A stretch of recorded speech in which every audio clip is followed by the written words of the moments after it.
preocupaciones hay de las mujeres afro, ¿no?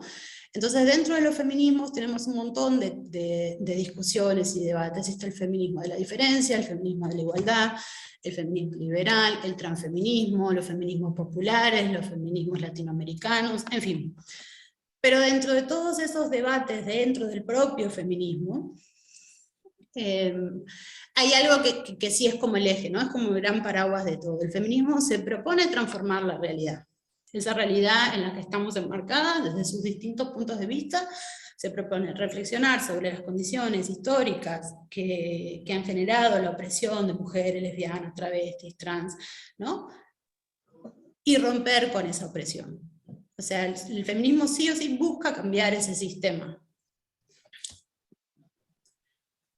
Entonces, vamos a poner el otro videíto sobre de caja de herramientas, así ya nos metemos más con lo que es la economía feminista. No sé si quieren comentar algo o preguntar alguna cosa, a ver si podemos responderla.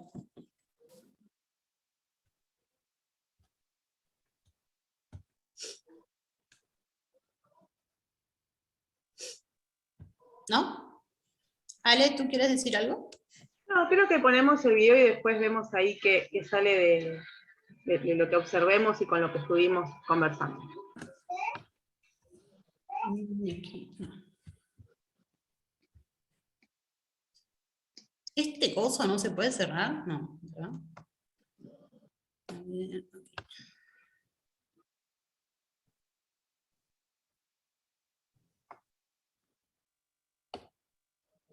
Hoy en Caja de Herramientas vamos a hablar de amor, cuidados y trabajo doméstico.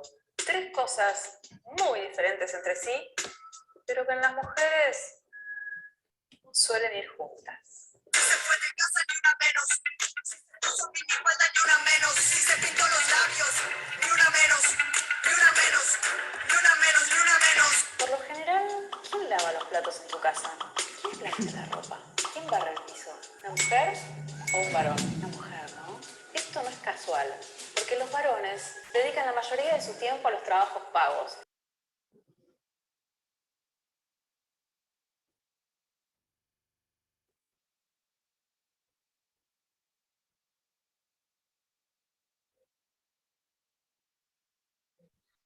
Cami, no se está escuchando el video. Escuela, limpiar la caca del gato, llevar el... A ver, a mí Ahora me sí. escuchan. Ahora sí se escucha, pero... ¿Querés ponerlo de nuevo? Porque se perdió toda la primera parte de audio. Sí. Hoy en Caja de Herramientas ¿Ahí? vamos a hablar de amor, cuidados Sí. y trabajo doméstico. Tres cosas muy diferentes entre sí, pero que en las mujeres suelen ir juntas. Si se fue de casa ni una menos, si se puso minifalda ni una menos, si se pintó los labios, ni una menos, ni una menos, ni una menos, ni una menos. Por lo general, ¿quién lava los platos en tu casa? ¿Quién plancha la ropa? ¿Quién barre el piso? ¿Una mujer o un varón? Una mujer, ¿no? Esto no es casual, porque los varones dedican la mayoría de su tiempo a los trabajos pagos, mientras que nosotras, las mujeres, además de salir a trabajar, tenemos que ocuparnos de las tareas domésticas, como por ejemplo limpiar el baño, lustrar muebles, hacer las compras, cocinar, lavar ropa, planchar camisas, coser medias, sacar piojos, ayudar en la tarea de la escuela, limpiar la caca del gato, llevar a los niños al médico, ayudar a los abuelos y tantos etcétera más. Muchas veces escuchamos o decimos, mi mamá no trabaja, es ama de casa, o no, yo no trabajo, soy ama de casa. Bueno, tu mamá, mi mamá, todas las que trabajamos en la casa, sí trabajamos. Y como muchas de nosotras también tenemos trabajos remunerados fuera de casa, es que las feministas decimos que las mujeres tenemos doble jornada laboral. Bienvenidas y bienvenidos. ¿Qué semana tuvimos en Mundo Ratón, eh? ¿Cuántas cosas hicieron los ratonzuelos? En el compilado de hoy vamos a ver comportamientos a la hora de la cena, cómo machos y hembras desarrollan un extraño mecanismo de desigualdad. Vamos a meternos en la mesera familiar. ¿Me acompañan?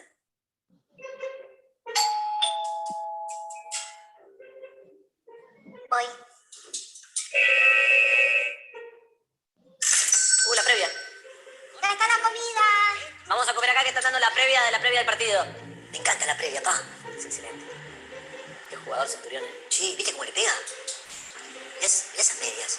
¿Me compras esas medias, pa? Obvio. Necesito ayuda. Anda a ayudar a tu madre.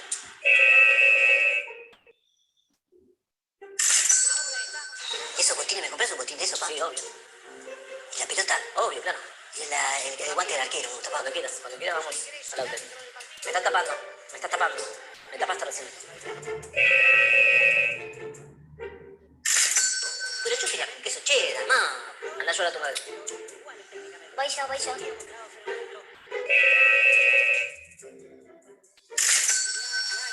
Mira. Mirá eso, pa. Es increíble cómo suben al bote. Es increíble. Cheddar. Pero está re duro esto. No se puede comer, no se puede cortar. ¿Por qué no cuidas la dentadura de tus hijos? ¿Por qué? ¿Qué querés, que se rompan los dientes? Dame, hijo, por acá. Gracias, pa. Como trabajo acá, soy más. Yo debería cobrar por esto,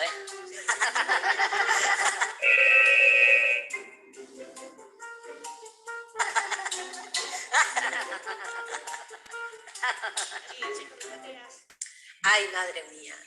El hábito de denigrar a la hembra con un chiste atraviesa todas las razas y las especies de la humanidad y le quita a la hembra la posibilidad de defenderse porque, claro, es un chiste. ¿Por qué hay tareas para varones y tareas para mujeres? ¿Quién tiene la culpa? La culpa de todo la tiene el patriarcado. Esta división sexual de las tareas domésticas es cultural, no es natural. Las mujeres no nacemos con el instinto de ser amas de casa. Nos entrenan desde chiquitas para eso. Que hay que cambiar los pañales de un bebé, jugar con una escobita de juguete, jugar a la cocinita. Nos enseñan a trabajar gratis y a no quejarnos por eso. Podés disfrutar de cocinar, de cuidar a tu familia, pero con amor o sin amor es una responsabilidad compartida y es un trabajo. Si se fue de casa ni una menos. Si se puso minifalda ni una menos.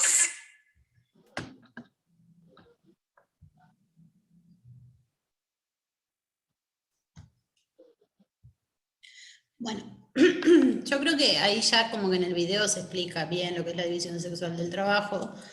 No voy a volver a repetir esto, y ya un poco ya lo fuimos diciendo también. Traje como una cita de Federici, del libro que no me acuerdo ahora el nombre, pero que ya me voy a acordar porque lo tengo por acá. Que no es el de la revolución. Ah, no, sí es el de la revolución, el que compartimos con Jessie es Crítica marxista, ¿no? A ver. Esta Revolución 0.0, trabajo doméstico, reproducción y luchas feministas. Así que voy a compartirles esta cita. Dice, la diferencia con el trabajo doméstico reside en el hecho de que este no solo se le ha impuesto a las mujeres, sino que ha sido transformado en un atributo natural de nuestra psique y personalidad femenina. Una necesidad interna, una aspiración proveniente supuestamente de las profundidades de nuestro carácter de mujeres. El trabajo doméstico fue transformado en un atributo natural en vez de ser reconocido como trabajo, ya que estaba destinado a no ser remunerado. El capital tenía que convencernos de que es natural, inevitable e incluso una actividad que te hace sentir plena, para así hacernos aceptar el trabajo sin obtener un salario. A su vez, la condición no remunerada del trabajo doméstico ha sido el arma más poderosa en el fortalecimiento de la extendida asunción de que el trabajo doméstico no es un trabajo, anticipándose al negarle este carácter a que las mujeres se rebelen contra él, excepto en el ámbito privado del dormitorio cocina, que toda la sociedad acuerda a ridiculizar, minimizando de esta manera aún más a las protagonistas de la lucha. Se nos ve como brujas gruñonas, no como trabajadoras en lucha. En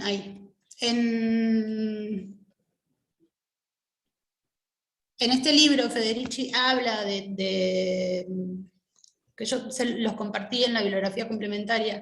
Es muy interesante porque habla sobre todo un movimiento que había en los 80s, creo que era por los 80s, que justo pedía un salario para las trabajadoras del hogar, que me resultó súper interesante porque justo, bueno, es lo que estaban hablando el otro día Nora de cuál es el reclamo, ¿no? de las mujeres trabajadoras del hogar organizadas, digo, buscando ese salario, y que además se liga mucho con esta búsqueda de los movimientos sociales del salario universal, que se ha venido hablando en el último tiempo muchísimo sobre el tema, ¿no?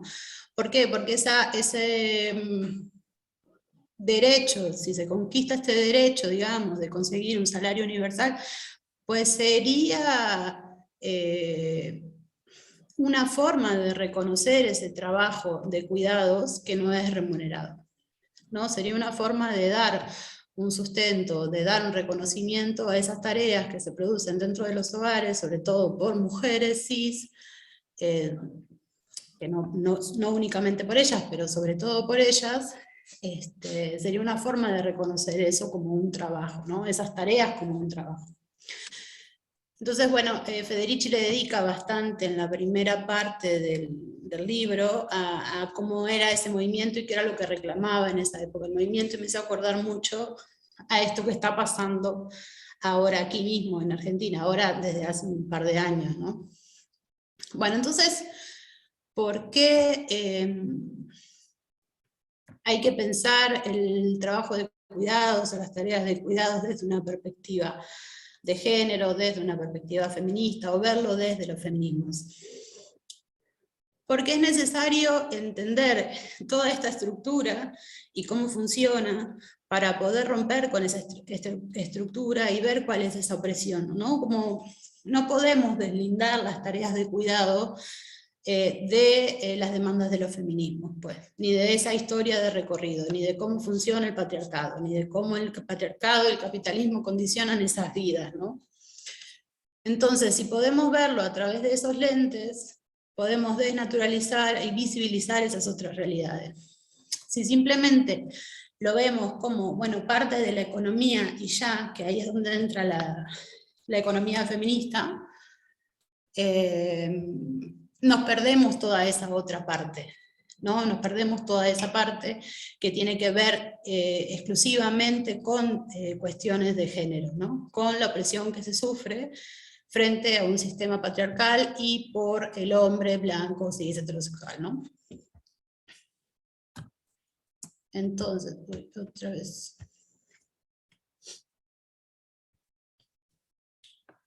Entonces, ¿qué es la economía feminista? Bueno, es una forma diferente de analizar la economía y de comprenderla. Se planta desde una perspectiva de género, es decir, tomando en cuenta todo esto que rápidamente le fuimos comentando, que se propone construir una economía distinta a la hegemónica, y transformar en concreto la vida cotidiana de todas las vidas, porque ellas plantean en este texto que les compartimos, plantean personas, ¿no?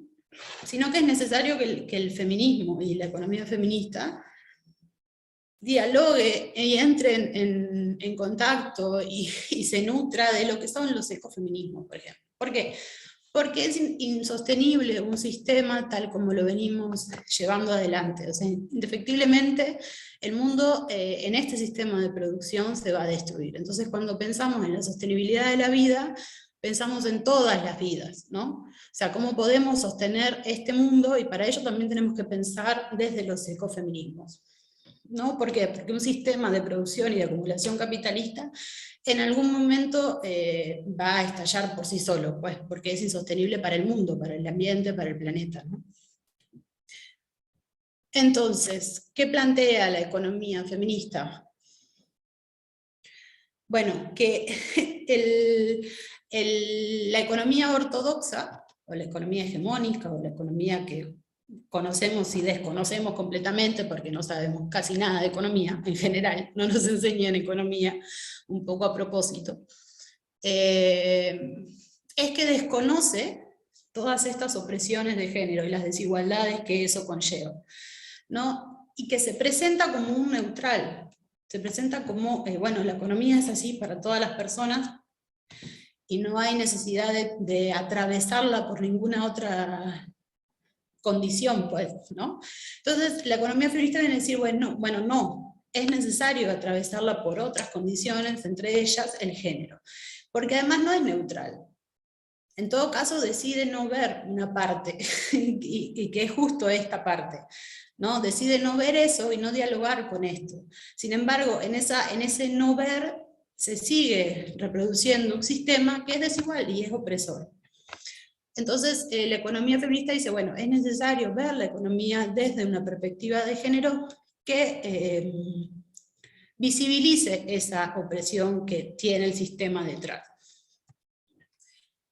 Entonces, esto que les decía, a diferencia de la economía ortodoxa que se basa en la acumulación de capital, y esa acumulación de capital que lleva al progreso y al crecimiento de los estados, y que eso para la economía en general es la forma de mantener los mercados produciendo y por lo tanto de mejorar la calidad de la vida de las personas, que bueno, cuánto del PBI destinamos a esto, cuánto del PBI destinamos a ello, qué tanto crecimos a nivel macro, eso no se reproduce al interior de la vida de las personas. Entonces la economía feminista dice, hay que ver en esos micro, salir por fuera de esa economía que se nos muestra, y preocuparnos por buscar la sostenibilidad de la vida de todas las vidas, generar las condiciones de la sostenibilidad de todas las vidas. Y para eso tenemos que volver a otro tipo de formas de producción, de acumulación, de pensar, sí, incluso las formas de mercado, pues. Y aquí es donde podemos pensar en las economías populares. En el libro, en el parte del texto que les compartimos, creo que va a ciertas experiencias en el sur de Argentina, pero bueno, yo creo que la economía popular en sí, ya viéndola desde una perspectiva feminista, es interesante para pensar esa otra forma de economía, ¿no? Por eso es que es interesante que cuando pensemos en los trabajos de cuidado, también los pensemos desde ese lugar, desde la economía popular.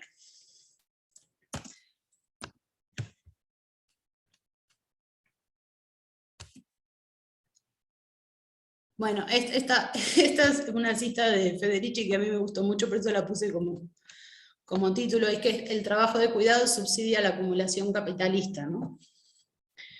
Y sí, porque es eso, básicamente, le genera mano de obra sin ningún costo para la producción y la acumulación del capital, que es la crianza y el trabajo de reproducción que hacemos todas, ¿no? Al interior de nuestras casas. Entonces, la economía feminista plantea que la economía, que el sistema capitalista se sostiene en base a esto, ¿no? Al trabajo no remunerado.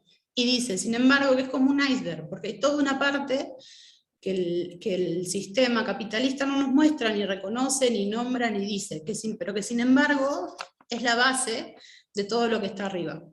Entonces dice, por arriba del iceberg nosotros lo que podemos ver es el trabajo remunerado, el trabajo público, la producción de bienes y servicios, el mercado y la actividad financiera. Eso es lo que el capitalismo y la economía ortodoxa muestra como tal, cómo funciona la economía del mundo. Pero no muestra ni reconoce todo lo que está debajo, que es el trabajo de reproducción que se produce en los hogares a través de las tareas de cuidado, y que es lo que sostiene el sistema. Por eso es que ella dice, el trabajo de cuidado subsidia la acumulación capitalista. Esta idea me pareció interesante, yo la verdad es que lo vi ahora, no lo había visto, y me pareció súper interesante cómo lo planteaban,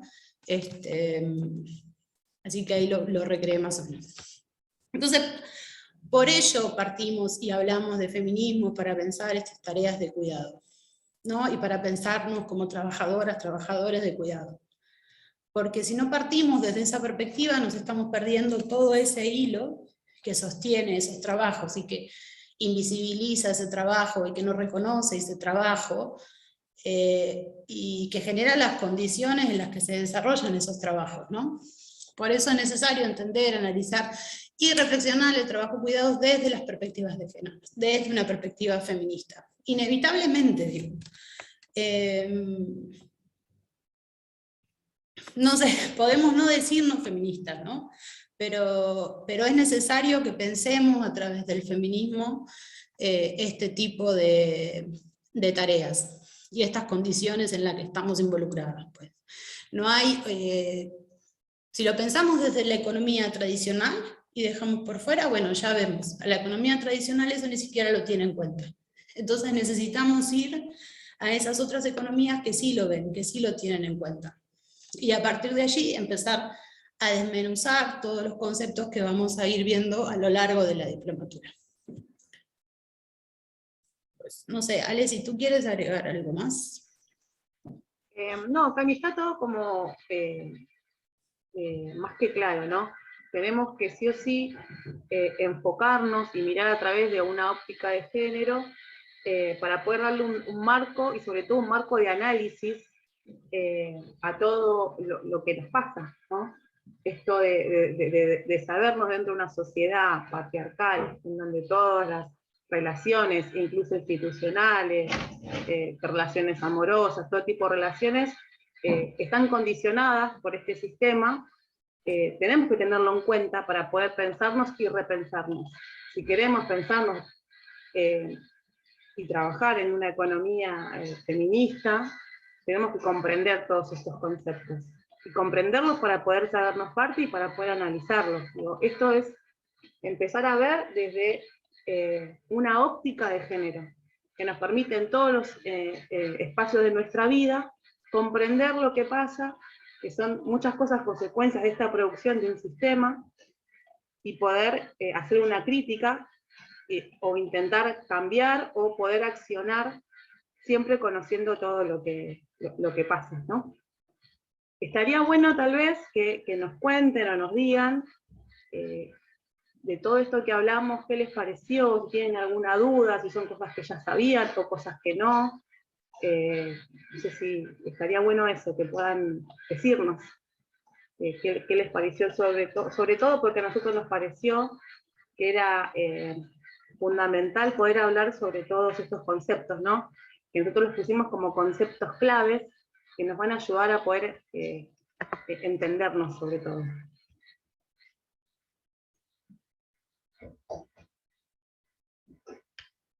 ¿Alguno que quiera participar? Ahí Claudia está levantando la mano. Decinos, Clau. Hola. Sí, como bien dicen, está muy estructurado lo que ustedes han planteado como para poder ver cuestiones generales que tiene el movimiento feminista, si bien hacia su interior tiene digamos, diversos niveles, y en los cuales, vieron cuando el patriarcado dice, bueno, pero no las entendemos porque no vienen con un criterio único, y no, porque es complejo hacia el interior, ¿no? Como bien señalaban, la cuestión de clase, la cuestión étnica, eso hace, y además por generacional, por edades, eso es complejo. Y alguien remarcó algo que también es algo complicado, porque es tomar conciencia de la alienación y manipulación perversa del patriarcado. Y eso es doloroso, porque si vos creciste en un sistema que te dijeron tenés que cumplir esta función, estás predestinada a ese rol, papel, y si no lo cumplís bien, serás castigada, y al mismo tiempo por tus propias congéneres, tus propias, digamos, hermanas, ¿sí?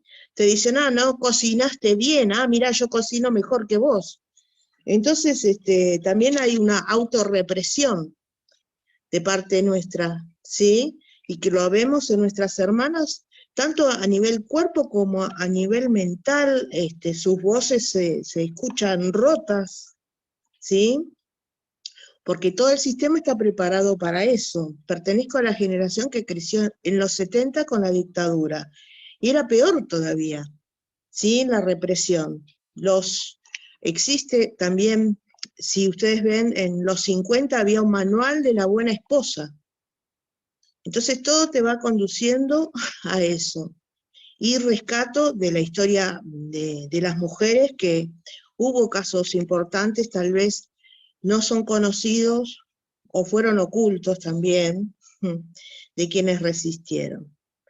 yo quiero rescatar dos cosas. Uno, que bueno, salió una nota hace poco que decía que sobre una mujer que tenía, creció teniendo planes sociales, y después dicen, bueno, mantiene sus hogares subiendo contenido erótico a plataformas digitales y se llenó de plata.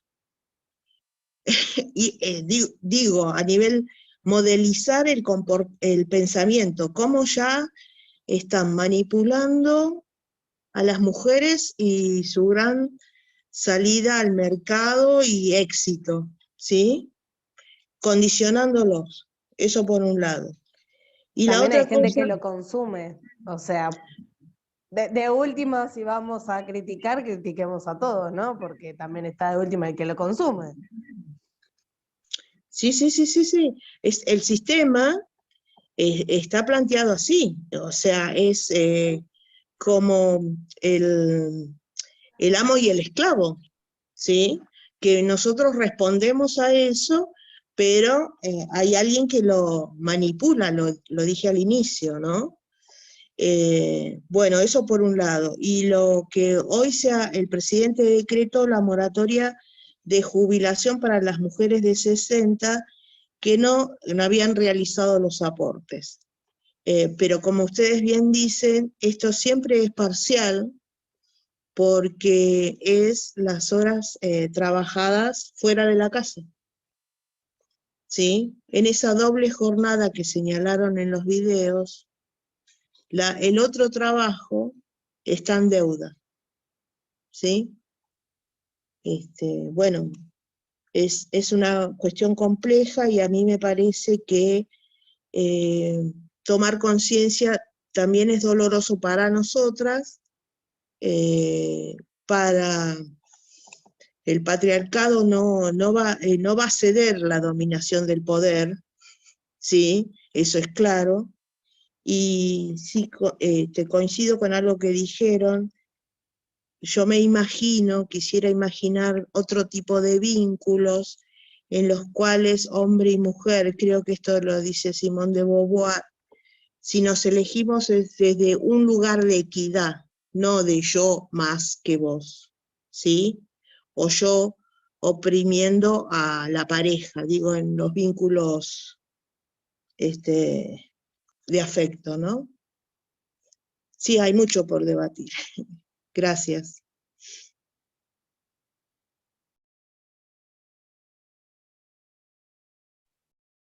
Hay algo así como para ya ir cerrando esta parte, que continúe Nora, que planteaban también en los 80, en los 70, bueno, también las mujeres negras, también las mujeres lesbianas, esta idea de, bueno, nosotras no somos mujeres, ¿no? Wittig, que era una mujer, era una lesbiana, ella se identifica como lesbiana, no como mujer, plantea el mito de la mujer. Dice que la mujer se construye desde la heterosexualidad y justamente para responder a todo esto que hemos venido desarrollando, ¿no? Entonces ella dice que la sujeta, digamos, que viene a tensionar todo eso, es la lesbiana, ¿no? La lesbiana viene a romper con todos esos mandatos, viene a decir, no cumplo con ninguno de esos mandatos que me están proponiendo así en buenos términos, ¿no? ¿Y qué pasa con la lesbiana cuando no acepta ninguno de esos mandatos? Bueno, esto, se la condena, se la marginaliza, se la asesina, ¿no? O sea, la lesbiana sufre una opresión una doble opresión por ser mujer y por ser lesbiana. ¿Por qué? Porque no cumple con esos mandatos, no responde a lo que el sistema patriarcal y capitalista le propone, ¿no? Rompe con ese mandato. Entonces también esta idea de romper con el ser mujer, que bueno, Beauvoir decía no se nace mujer, bueno, Wittig también planteaba esto, necesitamos romper con ese mito de la mujer, y quienes hasta ahora son las únicas que lo han hecho, son las lesbianas, digamos. Bueno, después de ahí tenemos un montón de cosas más, están las identidades no binarias, están las identidades trans, en fin. Pero en ese debate, en ese momento, sobre los sujetos del feminismo, sobre los mandatos y demás, ella plantea esto, bueno, son las lesbianas las que rompen esa estructura del patriarcado. Y por eso es la condena tan fuerte hacia ellas, ¿no?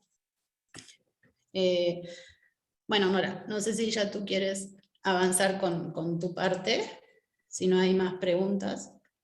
La verdad que estoy con mucha información, porque yo creo que esto era algo que nos debíamos, porque si bien esta otra clase hubo información sobre este tema, pero había sido explicado muy por arriba. Y de pronto en esta clase ustedes lo han profundizado mucho más. Creo que ha sido importantísimo esto, porque a veces la información está, pero al no ser tomada puntualmente, al no ser desmenuzado como lo han desmenuzado ustedes, y al no ser debatida y explicada como se ha explicado durante esta hora de clase, se pierde. Y yo creo que hemos recuperado esa clase, la clase del martes pasado, en hoy, para cerrarla con todo este tema que ha sido explicado en forma maravillosa. Así que por mi parte, muchas gracias, chicas. No sé, Marta, si vos querés agregar algo más sobre así vamos cerrando y comenzamos con lo nuestro. Pero estoy las piernas de abajo y no me podía mover, estaba así. Yo tengo miedo porque cuando abre la... Marta, estás muteada. Ahora sí. Ahora sí. Sí, coincido totalmente con Nora, no solo de toda la apertura que han hecho las chicas, sino también lo enriquecedor que son los comentarios, ¿no? de las personas que nos están escuchando. Creo que toda esta conversación lleva a unos ámbitos muy profundos, ¿no? Para cada una de nosotras como mujeres, a una reflexión muy grande donde el cerebro, ¿no? comienza a rebobinar, porque muchas de nosotras hemos sido parte de todas estas cuestiones, prácticamente todas, en mayor o en menor medida, y creo que es vital en lo personal poder estar empapándonos con todas estas cuestiones que son tan importantes para todas y todos. Eso quería decir. Buenísimo. No sé si yo puedo compartir pantalla directamente, Ale. Sí, podés, ¿Sí? Nora. Sí, sí. Ok, bien. Bueno, buenas tardes a todas, todos y todes. A ver, vamos a ir, yo voy a ir para el otro lado ahora. Ya la parte económica, como le han dado a las chicas, entonces yo me estoy yendo, nos estamos yendo con Marta.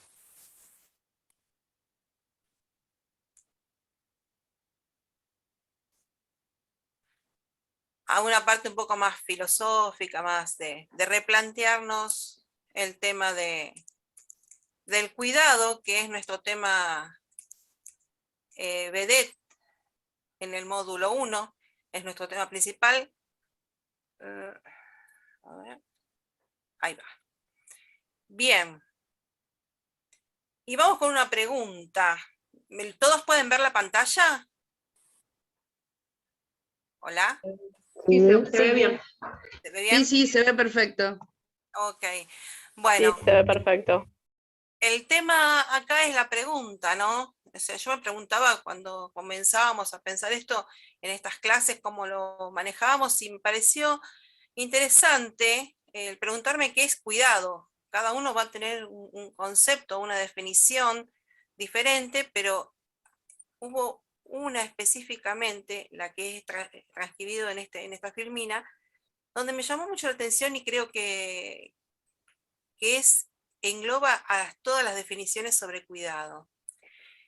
Y habla de que el cuidado es algo entre la cognición, la pasión, seguido de un actuar, y termina desembocando en la acción. Entonces, ¿cómo ponemos esto? ¿Cómo lo agregamos a nuestra sapienza?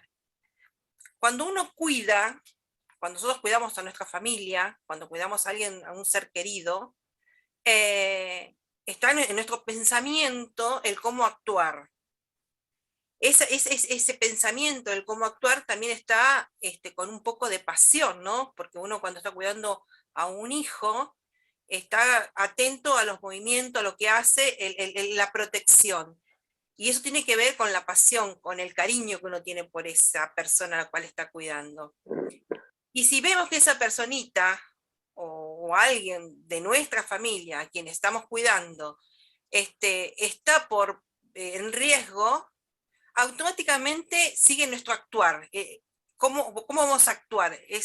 Son segundos en los que uno piensa y pasa por nuestra cabeza el cómo proteger a esa persona. Lo que desemboca en la acción. Estuve buscando algunos videos de cómo, pero me pareció un poco, creo que la explicación, la definición es muy, muy específica. No hace falta, y creo que a más de uno se le debió haber venido, a más de una también, la idea de cómo uno, cuando cuida, se esmera por proteger a esa persona a la cual está cuidando. ¿Quiénes pensaban esto? Acá lo importante, ¿no? ¿Quiénes sostenían esta definición del cuidado? Era Aristóteles y Descartes. Fíjense, ¿no? Dos hombres. Acá hay un video que en realidad no lo voy a poner porque me parece que no tiene sentido. Si ustedes después disponen de tiempo y lo pueden ver, está interesante justamente entre la barra de los 3 minutos 50 a los 4 minutos. Es interesante porque, bueno, allí alguien habla y habla de cuidados. Y me parece importante, bueno, quien habla es el presidente, y él habla de la importancia de acompañar a su esposa en el tema de cuidados. Y él habla de que los hombres tienen que comenzar a pensar en acompañar a las mujeres con el tema de cuidado. Me pareció interesante porque justamente que estamos con todo este tema, que lo planteara él y quise compartirlo con ustedes. Bueno, y ahora pensando, o repensando, tenemos que reconocer, ¿no?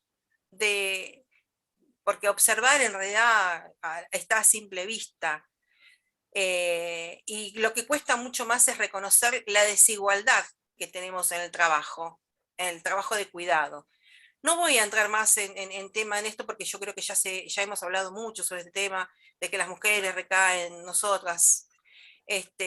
Pero sí voy a hacer hincapié acá, donde me parece que es importante, de que, ¿y por qué? Porque lo del video, cuando yo pongo el video y hablo de que el presidente habla de acompañar a las mujeres, en esta segunda filmina hablo de que el cuidado recae sobre todo en las mujeres, pero también en mayor parte sobre aquellas mujeres que son pobres o migrantes y carecen de una voz. ¿Y por qué digo, no? Porque claro, uno dice, sí, bueno, el presidente habla de que hay que acompañar a su señora esposa, que él va a acompañarla por el tema de cuidados, pero su señora esposa tiene una ventaja, de que ella no tiene que estar pensando en que después de una semana, o a los 2 días, o a los 3 días después de haber parido, el regresar a su hogar, si tiene más chiquitos, tiene que estar pensando que tiene que preparar la comida para los más chiquitos, que tiene que pensar en cómo va a llevar al colegio, o cómo va a poder hacer para poder organizarse. Entonces, esa desigualdad, ¿no?, que existe, como hablaban las compañeras ya dentro de las mujeres, y también la desigualdad que existe dentro de las mujeres que nos dedicamos al cuidado, porque no todas tenemos las mismas opciones de elegir cómo cuidar. No va a ser la misma forma de cómo va a cuidar la esposa del presidente a su hijo, a cómo va a ser la forma de cuidar a aquella madre que no cuenta con los beneficios que tiene la primera dama. No es una cuestión, ojo, por favor, que no se malinterprete, que no es una cuestión de estar criticando, sí, sino por una cuestión de que es una realidad. Porque en este caso, porque justo da el video, ¿no? Pero también puede ser, o sea, mujeres que cuentan o tienen una postura, una posición económica mejor que la de otras de barrios más bajos, indudablemente van a tener mejor posibilidades de manejar su situación económica y su situación dentro del hogar. Y permitiendo, o sea, y poniendo justamente en foco las desigualdades y las relaciones de poder que generan esta división de trabajo, donde ya, como se habló con anterioridad, división de trabajo y división de cuidado, que tiene que ver, por sobre todo, entre hombre y mujer, el poder del hombre sobre la mujer, el poder del patriarcado sobre las mujeres, y también la división de las clases de las mujeres, de aquellas que no cuentan con una situación económico-financiera, de la otra economía, no de la economía feminista, que tienen beneficios de los cuales las mujeres, las que no tenemos esa remuneración o esa postura económica, no nos es tan fácil el poder avanzar en nuestro día a día, en las cosas que tenemos que hacer, en los trabajos que tenemos que realizar de nuestro hogar, y esto marca una desigualdad muy grande. No sé si se entendió o hice un poco de lío, me parece. No sé si fui clara. Parece que sí. Bien. Y entonces acá lo que también hablar o hacer pie es en que las desigualdades de los cuidados se marcan aún más cuando hay mujeres que tienen que pagar a otras personas para que se queden cuidando a sus hijos, a sus padres, para poder salir a trabajar, y esas personas que se dedican al cuidado, que son externas a la familia, comienzan a tener una participación dentro de la economía familiar que marca ciertos beneficios y otros no tan buenos beneficios. A estas personas que se empiezan a sumar a los cuidados, son voces, nuevas voces, que se suman a las voces que ya no eran escuchadas, pero son voces autorizadas también para hacer saber de la incomodidad por la cual están pasando. Entonces, empezamos a reconocer el cuidado como un trabajo que todos necesitamos, del que todos beneficiamos, o mejor dicho, de la que todos nos beneficiamos, desde múltiples implicancias. ¿Alguna pregunta? ¿Quedó claro? Sí, hay varios mensajes que dicen que está todo muy claro, que se está entendiendo bien, y Bárbara Motillo dice que esto marca, que está claro que es la diferencia social, básicamente. Bien, excelente, excelente. Tal cual. Marta, ¿querés agregar algo? Discúlpame. No, Nora, bien, se entiende perfecto. Sí, yo considero y pienso de la misma forma. Siento que no es lo mismo cuidar teniendo mucha ayuda y teniendo todos los medios necesarios para cuidar, para tener un reemplazo de cuidado, para poder salir y hacer trámites, para poder ir a un médico. Yo creo que muchas mujeres, frente a la necesidad de cuidar a un hijo, a un marido esposo, a quien sea del ámbito familiar, no tiene las mismas posibilidades y muchas veces descuida su propia persona, descuida su salud, descuida muchas cosas importantes porque está totalmente atada a esa tarea, ¿no? A esa tarea que todos conocemos y que sabemos lo que encierra, ¿no? Cómo uno se sumerge en ese problema, en esa situación, y eso no nos permite avanzar muchas veces en las cosas que necesitamos, como trabajar, como desarrollarnos, como estudiar. Eso es lo que quería decir.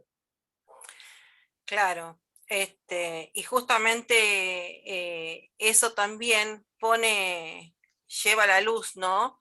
Nos preguntamos sobre esos valores tan importantes para nuestra sociedad, para la actualidad, que habla de la autonomía y la independencia, ¿no? Muchas veces, la mayoría, no contamos con esa autonomía, esa independencia tan valorada en nuestra sociedad.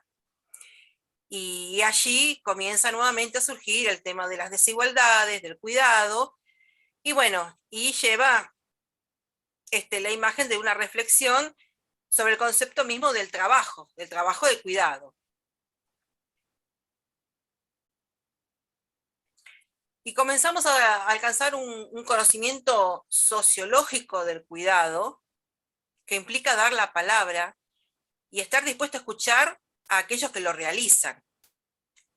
Y acá ya estamos yendo más amplio, estamos yendo acá hacemos una división, ¿no? No solo escuchar a la persona que cuida a su familia dentro de su hogar, sino también tenemos que empezar a escuchar a aquellos que trabajan para cuidar, que trabajan del cuidado de otros, que no son su propia familia. Ejemplo, madres que trabajan en su hogar, cuidando a sus hijos, y que después, en cierto horario, se van de su casa y van a otro hogar a cuidar hijos de otra mujer, y esa mujer sale a trabajar. Luego esa mujer paga a la ama de casa que fue a cuidar a esos chiquitos y regresa. Y entonces acá vemos cómo de mujer a mujer vamos armando un lazo, una cadena, ¿no? Y acá está justamente lo que yo, o no sé si quizás está bien hecha la interpretación que hago, de la economía feminista, que la veo como una economía solidaria, porque son las mujeres las que cuidan dentro de su hogar y son las mismas mujeres, o en su gran mayoría, las que van a cuidar a los hijos de otras mujeres para que éstas salgan a trabajar y poder tener el sustento familiar.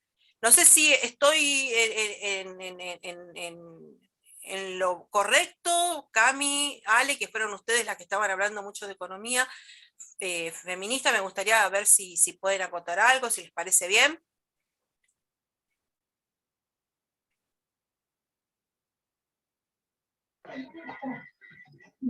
Sí, Nora, esto que estás diciendo es así como lo estás nombrando. Cuando hablamos de tareas de cuidado, no solo nos referimos al cuidado dentro de nuestras casas, de nuestras familias, sino también a aquellas personas, aquellas mujeres, todos aquellos que hacen tareas de cuidado dentro de sus trabajos remunerados.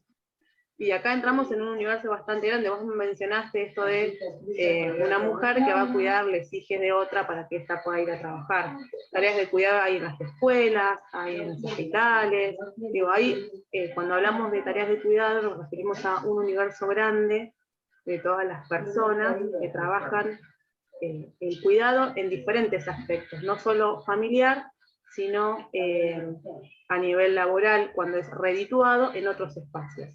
Enfermeras, docentes, incluso dentro de lo que es la educación popular, en los merenderos, todas las actividades que se realizan en clubes. Eso también son tareas de cuidado que a veces nos cuesta identificar como tales, porque pensamos inmediatamente en el cuidado de las familias, pero también se realizan tareas de cuidado en varios ámbitos. Esto es el cuidado intrafamiliar y por fuera de la familia, que tiene ahí condiciones asalariadas, remuneradas, y no depende de dónde se realicen. Por ejemplo, un trabajo remunerado es el de ser docente, que tiene que ver con tareas de cuidado, y hay otros, como por ejemplo, los que hacen acompañamiento pedagógico o apoyo escolar en merenderos, que no es remunerado, y también son tareas de cuidado. Perfecto, gracias. ¿Puede ser que Marina estaba levantando la mano? Sí, tomando lo que decía recién la compañera, yo soy docente y bueno, hace varios tiempos que están haciendo muchos jardines maternales, que esto a su vez ayudan a esas mamás que no tienen los recursos, y las que tienen los recursos también, de dejar a sus hijos en buenas manos, que los cuidan y a su vez los educan. Hoy en día más escuelas primarias están haciendo dobles jornadas, porque son una carga horaria que el niño está desde las 8:30 de la mañana hasta las 4 de la tarde, con merienda, desayuno, con un cuidado de un docente, con horas especiales, que también sí tiene un sueldo, pero también están haciendo un cuidado además de enseñarles. Es como que esta movida también nos está ayudando a que las familias poco a poco y esas mujeres que tienen que salir a trabajar puedan dejar a sus hijos en buenas manos. Nos faltaría todavía los adultos cómo solucionar ese tema. Todavía me parece que estamos ahí girando, pero bueno, algo se va a ocurrir. A alguien se le va a ocurrir y lo voy a aplaudir de pie. Gracias, Marina. Sí, creo que vamos en proceso, por esto como las decisiones políticas de, como vos decís, de extender las jornadas escolares en los diferentes niveles, en espacios de cuidado de primaria infancia, como son los EPI, centros escolares municipales que hay acá en Avellaneda. Digo, hay diferentes maneras de que con el paso del tiempo se traduce en obras esto de reconocer una problemática de tareas de cuidado, para poder colaborar, para que esas familias puedan, en este caso las mujeres de las familias, salir a trabajar y dejar a sus hijos en un espacio en donde otra afronte esas tareas de cuidado para poder como sostener una economía, porque si no es complejo. En esto de ser docentes también hay tareas de cuidado que se visibilizan todo el tiempo en los 3 niveles, y es importante también reconocer esto, empezar a pensar, ahora que vamos avanzando en esta diplomatura, en cuáles son las tareas de cuidado que se realizan en los diferentes ámbitos, en diferentes espacios. Excelente. ¿Continuamos? Hay una pregunta que hace Claudia, Nora, que dice en el PowerPoint dice sobre las dimensiones morales. ¿A qué se refieren? Bien. Estar dispuesto a escuchar a aquellos que lo realizan, sus experiencias y maneras de contarlas, de tomar en serio las dimensiones morales que movilizan. Morales, en realidad acá en el texto lo que está hablando específicamente tiene que ver con los comportamientos justamente de estas personas que van a cuidar, y a la vez tiene que ver con cuando comencé la primera filmina que habla de qué significa cuidar.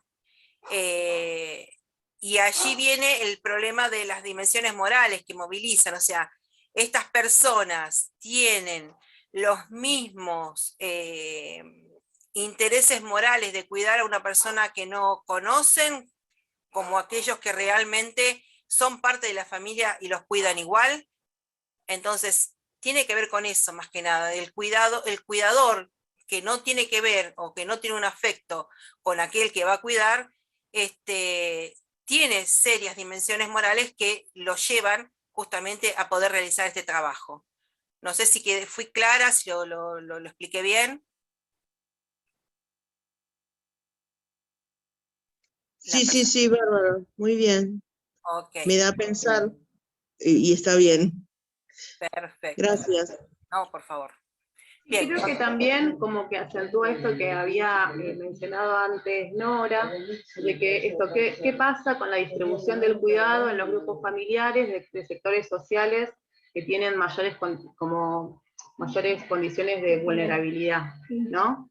Tiene que ver con esto, porque las mujeres tal vez en contexto de pobreza, con hijos a cargo y en muchos casos jefa de hogar, tienen grandes dificultades para poder conciliar la doble jornada laboral.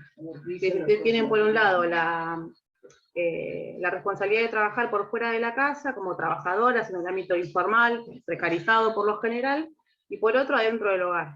Entonces, en esta desigualdad de distribuciones, digo, pienso ahí, ¿qué dimensiones morales nos movilizan a pensar y a reconocer en este aspecto sociológico lo que pasa, y qué voces tienen aquellos que puedan ejercer esas tareas de cuidado? Creo que desde ahí también, ¿no? Pensar esta voz acallada de todo este sector, sobre todo de las mujeres en condiciones de mayor vulnerabilidad, a la hora de poder afrontar o ejercer una lucha por esos derechos. ¿Qué dimensiones morales nos movilizan en eso? ¿No? ¿Cómo podemos pensarlas desde ese lugar? Tal vez a esas personas, con todo respeto, tal vez habría que asesorarlas y comentarles que tienen derechos, que hay jardines, que la persona que cuide tiene que tener una empatía, qué es la empatía, que también es generar un trabajo para el otro. Me parece que a veces hay gente que no lo sabe, no lo hace porque no lo sabe, que hay ciertos derechos y cosas que las tienen ahí, pero si no hay un otro, pues me pasa como docente, que hay papás que no saben que tienen derechos a ciertos beneficios, y si uno no le dice, hay gente que hay que estar al lado para ayudarla. Me parece que sería un camino, un andamiaje para conseguir un granito de arena en este proceso, opino. Sí, comparto. Perdón. ¿Puedo acotar algo? Sí. No, me parece que coincido muchísimo con Marina, porque me parece que se trata de eso, de que más allá de que el Estado hoy tiene una representación, pero lo que le falta también mucha más difusión, me parece a mí, en esta cuestión de los lugares que hay, de qué cosas, qué derechos tenés, por dónde va la cosa. Eso es lo que le falta a la gente, más información, más allá de que está, y de que el laburo está hecho en el territorio, y está, pero se necesita mucha más, me parece, comunicación, y más el encuentro con el otro, con el vecino, porque bueno, esto de lo que hablamos de, por ejemplo, cuando vos dejás a tu hijo en una guardería, más allá de que tenés todos los miedos, qué sé yo, pero sabés que los dejás y está protegido y está cuidado y vos te podés ir a laburar tranquila. Eso también es muy importante, ¿no? Hoy para la mujer y para la familia también, ¿no? Yo creo que también va de la mano, padre, madre. Vamos juntos, ¿dónde vas a dejar a tu hijo? ¿Qué derechos tenés? Me parece, coincido totalmente con Marina, me pareció muy bueno eso. Bueno, eso quería acotar. Bien, gracias compañeras por compartir.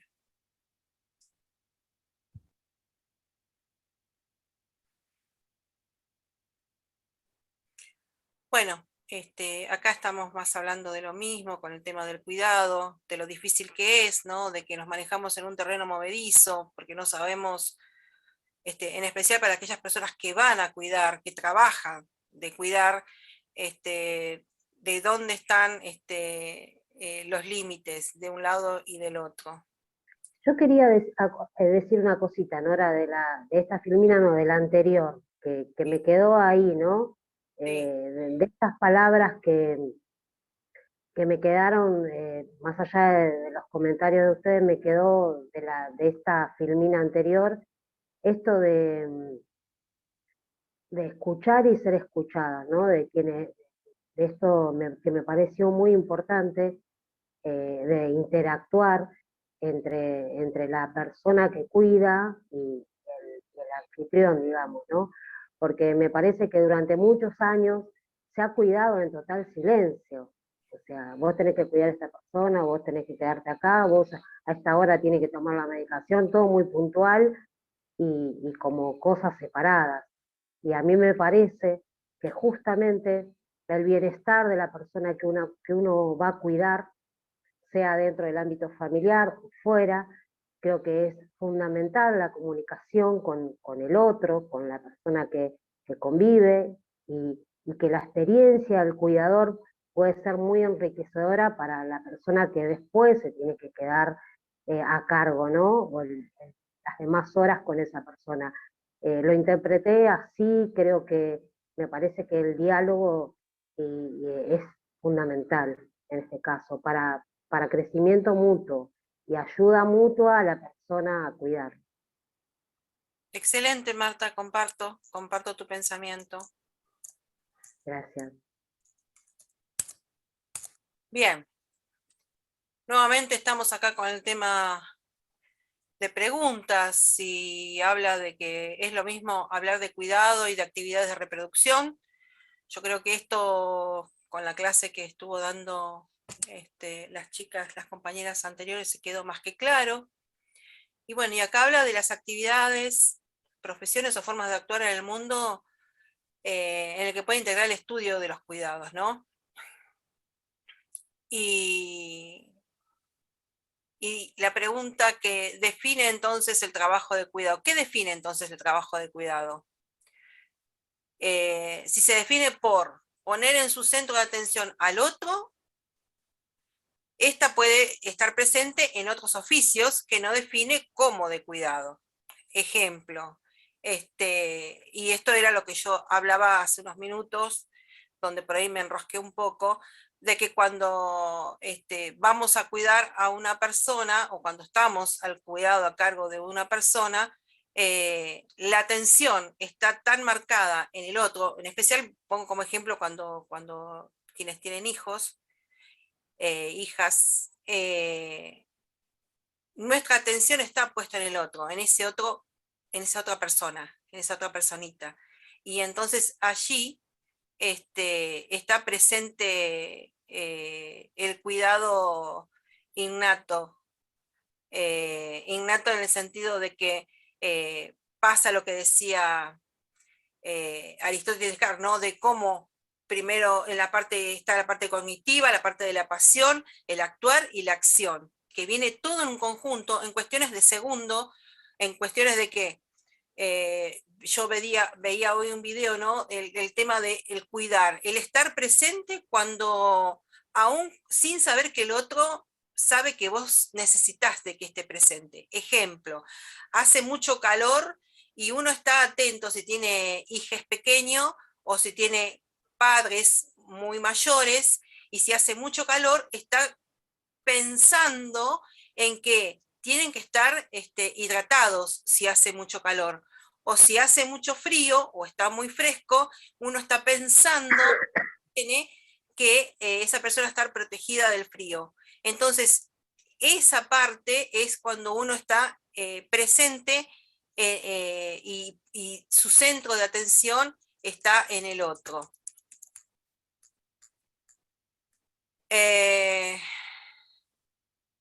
Acá tenemos una psicóloga, ¿no? Donde que habla de que cuidar es producir un trabajo que participa de la preservación de la vida del otro. Y bueno, acá es medio, no tenemos mucho tiempo, pero bueno, acá habla un poquito, quizás por ahí lo podamos debatir un poquito en la próxima clase, ¿no? Donde ella justamente habla de esto, de que el cuidar, que participa de preservación de la vida del otro, no implica necesariamente quererlo. Yo sé que esto va por ahí surgir muchos interrogantes, y en cierta forma coincido con este pensamiento, porque para un cuidador, el que vive de cuidar a otro, y muchas veces a otro que uno no conoce, es su trabajo, y uno piensa en cuidarlo aún no queriéndolo, que después con el tiempo, y eso es, y doy fe de ello, porque yo he trabajado como cuidadora, que después con el tiempo uno comienza a tener unos lazos afectivos con ese otro, eso es innegable, eso pasa, sí o sí, por más que uno quiera guardar distancia, ese lazo de que finalmente uno termina queriendo al otro. O sea, comenzás trabajando, cuidando sin querer, y terminás cuidando queriendo. Eso es lo maravilloso de ese trabajo, es lo lindo y lo grato, y lo que es mejor, cuando vos lográs que el otro, el cuidado, el quien está siendo cuidado, perciba ese afecto que vos tenés y te lo retribuye de la misma manera.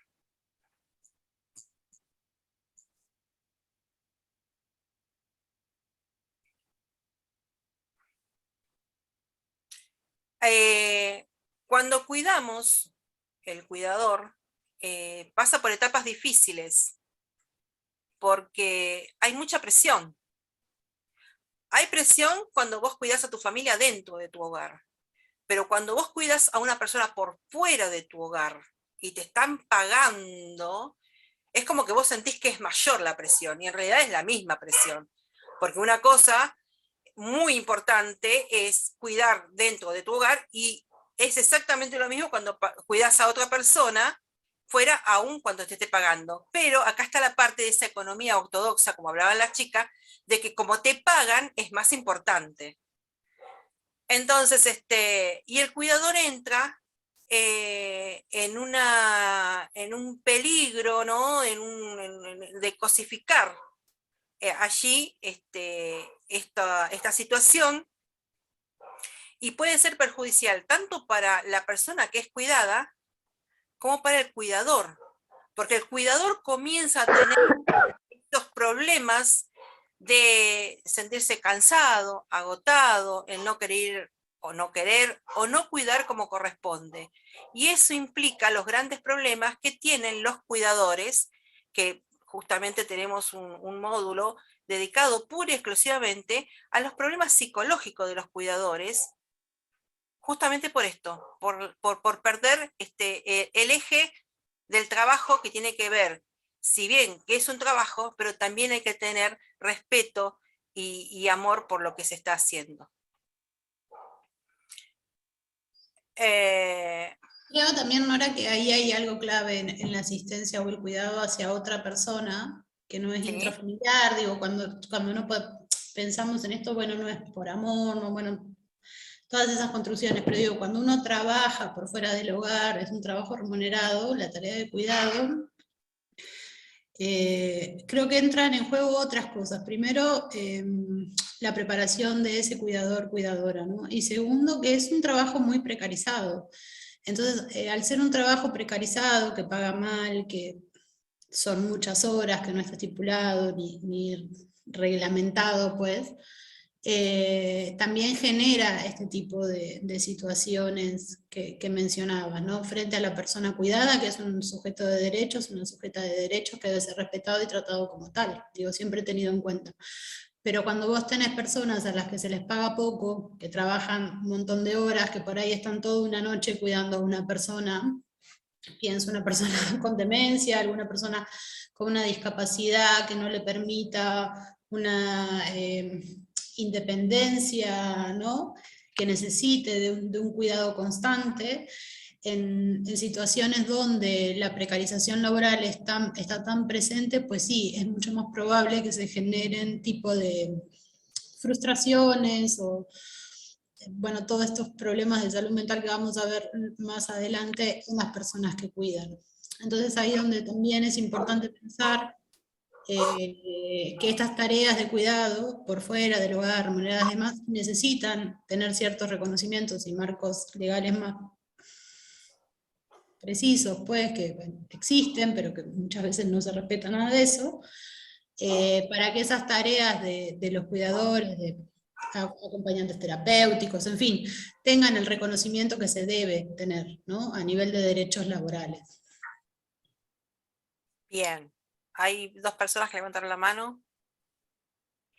Y yo, eso justamente iba a decir, que lo nombró lo último, el tema de los acompañantes. O sea, yo soy docente de nivel inicial, pero aparte hice el curso de acompañante, y sinceramente cada vez que me postulaba porque me interesaba ejercerlo, pero en cuanto al pago es muy bajo, y tenía miedo de esta frustración y de decir, bueno, capaz que llevo a la mitad del acompañamiento y me doy cuenta de que no me cierra económicamente, y empiezo con las frustraciones de no poder y lo que fuera. Y bueno, y sé que obviamente la persona que necesita este acompañamiento necesita de alguien fijo, que no puede estar siendo cambiado continuamente. Bueno, sí, es algo que es muy mal pago, y que la gente por ahí no accede a realizar esos acompañamientos por esto, no estar reconocido, no tener nadie que te respalde, sino que te tenés que tener tu propio seguro y tu tributo para poder ejercer. Bien, sí, es tal cual lo que estás diciendo. ¿Alguien más? Yo iba a decir lo mismo que dijo Julieta. Soy de educación especial y trabajé como acompañante terapéutico. Salvo que estés en algún centro, puedes tener algún apoyo, el sueldo es muy pequeño, pero bueno, hay que ser monotributista. Lamentablemente no hay una asociación digamos, que acumule a las acompañantes terapéuticos, que sí, que el curso es de un año y medio, y ahí sí tienen las herramientas como para poder manejar a una persona adulta, a un discapacitado o a la persona que necesite de este acompañante. Pero sí, coincido totalmente con lo que dijo Juli. Bien, perfecto. Sí, conozco el tema, sí, lo he vivido en carnes propias.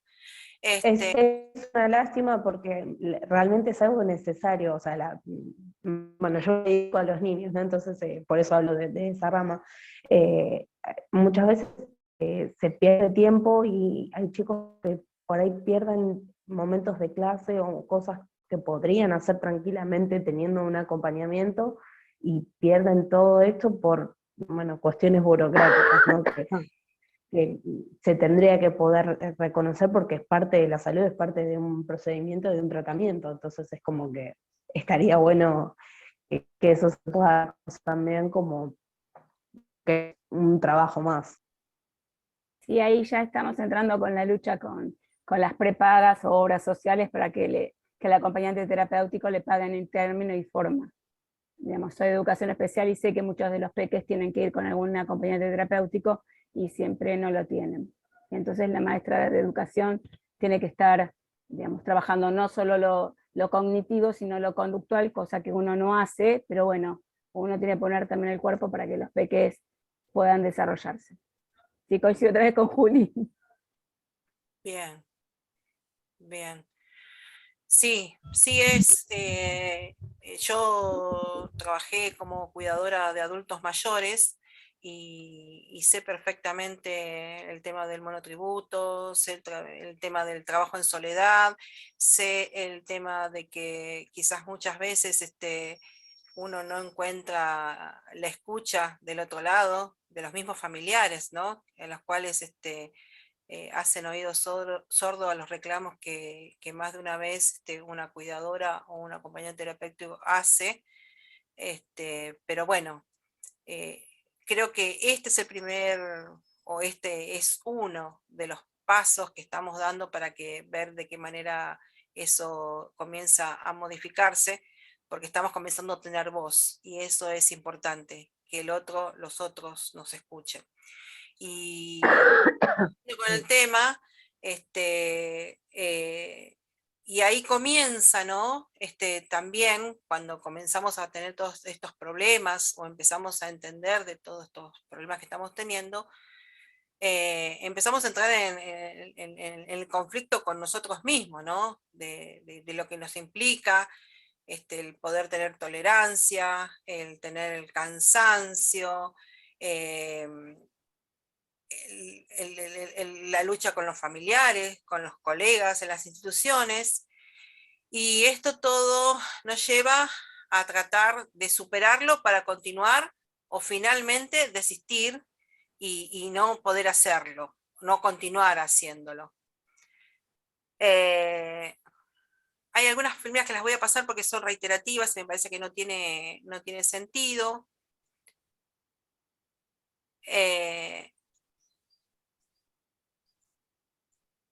Y para ir dando fin a esto, sí, esta vez vamos a tener un trabajo práctico. Sí, sería buenísimo que lo pudiesen hacer. Invito a que vean la película Esperando la carroza, que imagino que hay muchos que ya lo conocen. Y hay 4 preguntitas que son fáciles de responder. El trabajo no tiene que tener más de 10 renglones, o sea que son 2 renglones por pregunta para responder, y sería interesante porque justamente en esta película toca todos estos temas de cuidado que nos va a aportar para poder tener si bien es una película cómica, pero tiene un contenido de cuidados muy fuerte y del trato de género también muy, muy fuerte. A ver si tenemos más. Ahí No. preguntan si el trabajo lo suben al Classroom. Yo creo que pues lo ponemos como actividad en el Classroom para que lo respondan ahí mismo y ya suban la tarea. Perfecto, Cami, me parece ideal. Sí, sí. Bueno, muchas gracias por la atención y acá están las dos franjas etarias que más tenemos que cuidar. Los niños y nuestros adultos mayores. Nora, Sí. yo pensaba cómo debería ser a nivel macro con el tema de la desmanicomialización, cómo esta sociedad debería ser una sociedad cuidadora, ¿sí? Porque nosotros ahora nos estamos replanteando la tarea específica, singular, colectiva, pero la ley de salud mental está planteando una apertura muy grande y genera grandes cambios en todos, en que nos tenemos que hacer responsables por estas personas que están transitando estos momentos. Entonces algunos como que, no, volvamos atrás y en los depósitos de personas, ¿no? Para pensar, digo, porque es complicado. Sí, vos estás hablando del cuidado, o sea, de la libertad que tendrían algunas personas que podrían estar conviviendo con otras personas y autocuidarse de ese... Sí, claro, sí, pero también tenemos que tener la familia preparada, que Exacto. sepa de cuidados, ¿sí? Mira, sobre ese tema es muy fuerte. Seguramente cuando el módulo que está, justamente tenemos el módulo del tema de cuidados y por el tema a través de la parte psicológica, podemos tocarlo. Lo que pasa es que es un tema de salud mental. Y esta forma de cuidado, de casas de cuidado, serían, porque se viene proponiendo hace tiempo. Nunca, o las veces que se intentó, son muy pocas las que han tenido un aporte positivo, ¿no? Pero lo que no quita que no se pueda ir mejorando, porque hace un tiempo atrás yo nunca pensé de estar hablando de una economía feminista, y hoy por hoy me encanta escucharla y poder con todas ustedes sobre este tema. Entonces creo que tiempo al tiempo, yo creo que esto se va a ir dando, y por lo que sé es que se está poniendo muchas fuerzas sobre el tema justamente el que vos estás tocando del cuidado de personas, de hogares para personas que están saliendo de su problema mental. Bueno, compañeras, yo doy por finalizada mi clase. Como dijo Cami o Ale, no recuerdo quién fue, el tema del trabajo, hacerlo de la actividad, subirlo al Classroom, me parece ideal. No sé, Martita, si vos querés decir algo más. Yo agradezco, mil gracias, y bueno,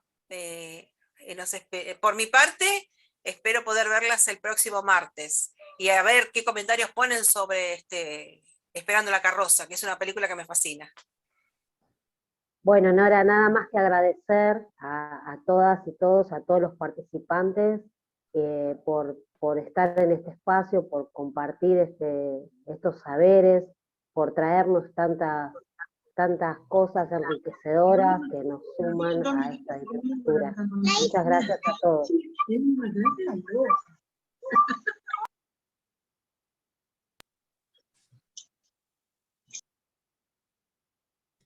Bueno, ya como se están yendo, la mayoría ya estamos como en más de las 8. Pero bueno, así como de cierre a esto último, me parece que hay como mucho ahí para ir debatiendo, justo de la última parte que hablamos, pero ya estamos bastante pasadas de la hora, por ahí podemos retomar algo, porque creo que también pensar en el Sistema Nacional de Cuidados, pensar en el reconocimiento de los derechos de las personas que se dedican al cuidado, digo, profundizar en esto de las personas que se cuidan como sujetos de derecho, sujetas de derecho, pensar en que todas somos personas que necesitamos cuidados, todos somos dependientes en algún sentido de alguien más, entonces, digo, ahí es donde entra esta categoría de cuidados como que mucho más amplia, y que no puede responder únicamente ni al amor ni al cariño, sino que también responde un montón de otras cosas, y que es una problemática que está atravesando al mundo, pues, o sea, no es algo que nos está pasando solo acá, sino que es algo que está pasando a nivel global, y que de hecho se está debatiendo en distintos lados estos sistemas nacionales de cuidados, ¿no? Porque necesariamente es algo que se necesita, como porque incluso estas personas que cuidan ya están necesitando de cuidados ellas mismas, digo. Entonces, nada, creo que el martes que viene por ahí podemos seguir un poco más con esto, profundizarlo un poco más. Y bueno, nos vemos el otro martes, dejamos la tarea del Classroom, y nada, gracias.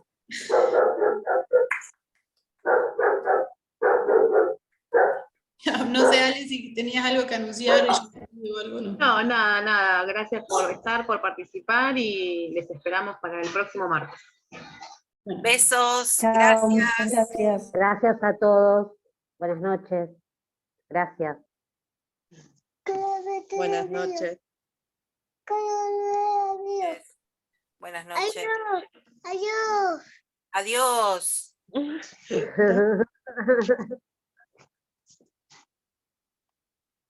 Chao a todos. Chao.